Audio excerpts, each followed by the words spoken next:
High বন্ধুরা, শুভ সকাল। চলো তোমাদের সঙ্গে আজকে সকালে চা বানাচ্ছি। আগে জল দিলাম, জল দিয়ে চিনি দিয়েছি, তারপরে চা পাতা, তারপরে গুঁড়ো দুধ দিলাম। গুঁড়ো দুধ একটু বেশি করে দিলে চাটা বেশ ঘন হবে, খেতে দুর্দান্ত হবে। বেশ ভালো করে দুধটা দিয়ে বেশ ভালো করে নাড়ি চাড়িয়ে নিলাম। তারপরে দেখো কি সুন্দর ফুটছে। চা গুঁড়োটা একটু বেশি করে দিলে কালারটা বেশ ভালো আসে।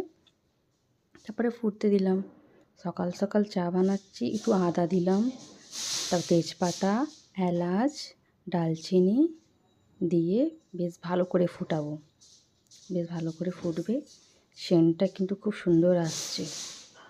দেখো ওই চাটা খেলে না সত্যিই মনে লেগে যাবে। দেখো একটু বাটি নিয়ে চাটা একটু ফেটালে তো কালারটা একটু ভালো আসে। এই দেখো ফেটাচ্ছি, কি সুন্দর লাগছে না দেখতে।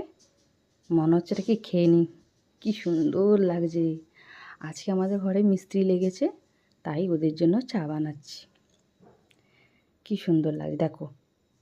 কাপেটা ঢালছি, 5 জন আছে। দেখো অল্প অল্প করে সব ঢেলে নেবো। ওরা বলে দিদি তোমার হাতে চাটা খেয়ে না খুব ভালো লাগে, একটু ভর্তি ভর্তি কাপ করে চাটা দেবে।